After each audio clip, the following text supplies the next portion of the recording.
What's up, guys? This is Coach Grant with First Down Training, and today we're going to be breaking down 4 wide receiver drills that will help you get to the next level. Let's get started. But before we get started with this video, fellas, we're going to be traveling out to 5 more states this offseason for 2-day-long QB and wide receiver camps. Next up on our camp tour, we're going to be coming out to Austin, Texas. Then we'll be heading out to Seattle, Washington, Newark, New Jersey, Denver, Colorado, and Los Angeles, California. So our Austin, Seattle, and New Jersey camps are completely sold out, but if you guys are local to the Denver area or the Los Angeles area and would like to train with myself and my staff of coaches, check out that very first link in the description below, fellas. We'd love to have you out to one of our off-season camps, the remaining off-season camps that we have this year. So again, very first link below.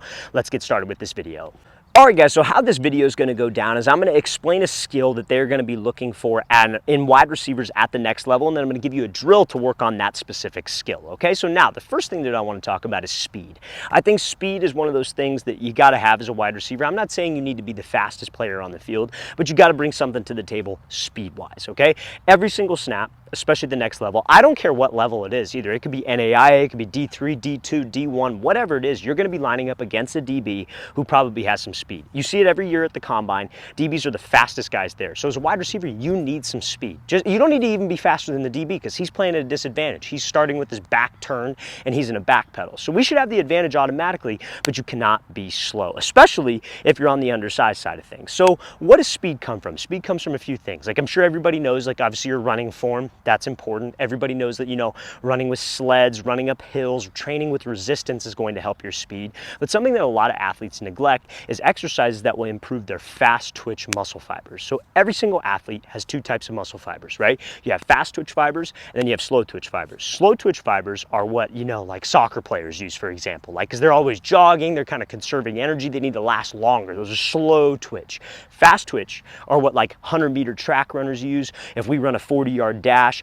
we're using all of our fast twitch fibers. So we have to do exercises that will help with that. So this first exercise is a great exercise to build fast twitch fibers. Also, this will help with your cuts as well. So first thing you need 2 cones here. Maybe make the cones about 5 yards apart. All you're gonna do, so you're obviously gonna start, you're gonna alternate on this, but let's say we're on my right foot to start. What you're gonna do is you're going to jump up on your single foot on your right foot. As soon as you land on the right foot, you're going to push laterally to the left foot. When the left foot hits, you're going to jump up again, stick the landing, and hold this spot. I'm of course gonna show you how this is gonna look full speed. Now, why do we do this? Because when you jump up, you're trying to be as explosive as possible. When you land, you're trying to push out and be as explosive as possible. And then the same thing when you jump up on the opposite foot. All of those things activate fast twitch muscle fibers. You're trying to be as explosive as possible, and that translates to on-field speed and just general speed. So again, I'm gonna show you how this drill is gonna look full speed.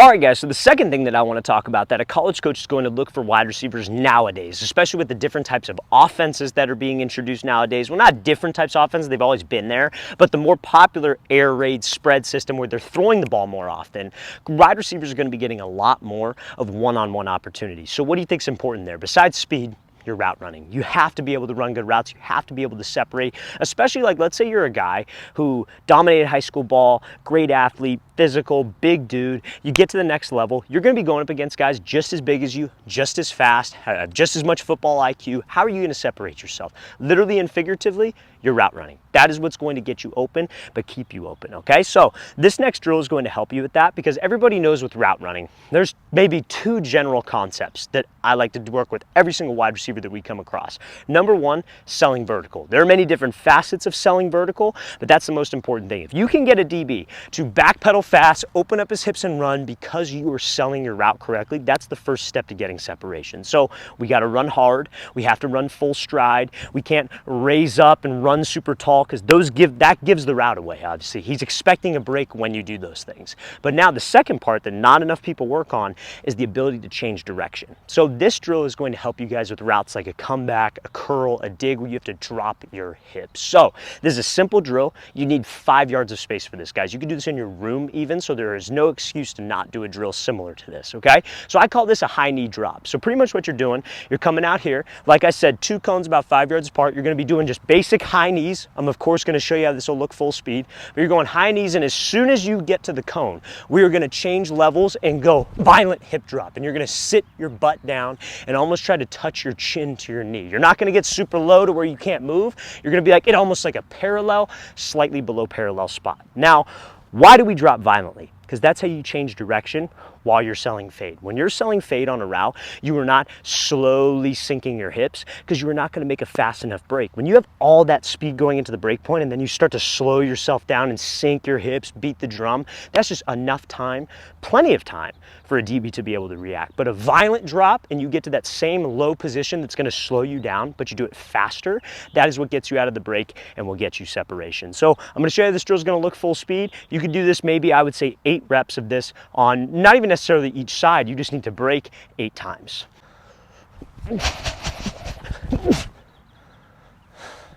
All right, guys, so the next thing that they're going to be looking for in wide receivers at the next level is your ability to catch the ball. I mean, honestly, like that's like what gets you recruited. Think about the stuff that's going to get you recruited and be able to play at the next level if you're a high school athlete. The first thing, probably the most important thing and the only thing that matters, is going to be your huddle highlight tape, or just your highlight tape, right? So on film, college coaches are looking for explosive playmakers, right? They're looking for guys who could catch a slant, turn it into an 80-yard touchdown. They're looking for a guy who can catch the ball, break a couple tackles, make somebody miss. Those are explosive plays. But another opportunity for explosive plays is catching the football. So a jump ball, 50-50 ball, diving catch, a catch while you're getting hit. All of those things can stand out to a college coach because they know that you're reliable and they know you can finish the play. That is one of the most important things. So this drill is going to help you with your hands. Simple drill that you can do. I recommend at any level, I especially the younger guys, probably use the ball that you guys use at your age, because a high school ball or an NFL size ball might be a little bit bigger. But for the high school guys, you better be using a high school ball or an NFL ball. It's always better to go up in ball size as a wide receiver. So what this drill is for your grip strength. So when it comes down to making tough catches, you obviously got to have hand-eye coordination. You got to look the ball in. There's no substitute for that. I give you all the solo catching drills in the world. There is no substitute for going out with the quarterback and catching for him. So I highly recommend that. If you don't have a quarterback to throw to you, or maybe your quarterback doesn't want to throw to you, you got to do certain things like this, okay? And if you want some more solo catching drills, just post that in the comment section below, and I'll send you over some that you can do as well. So what we got, they're completely free too, by the way. So when we got this football, all you were doing is you were just going to drop the ball and alternate and catch with your palms facing downward as you do this. So reason why we do that is because you're going to have to catch it in your fingers. If you're letting your palm hit the ball, you're going to push the ball down, and we're not going to be as consistent as I would be. So we're going to be focusing on being in my fingers. I'm going to show you how this is going to look full speed in a second, but that strengthens the grip, and a high grip strength leads to a higher catch rate on the field.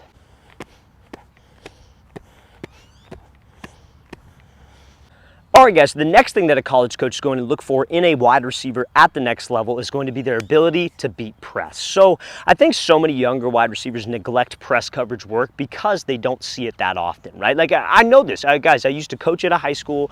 We used to go over press release stuff very, very little. Because you know what we would see? We would see zone, especially because the guys that I would coach had a lot of speed. So they'd be 10 yards off, would want nothing to do with the press. And so guys won't work it. But here's the thing.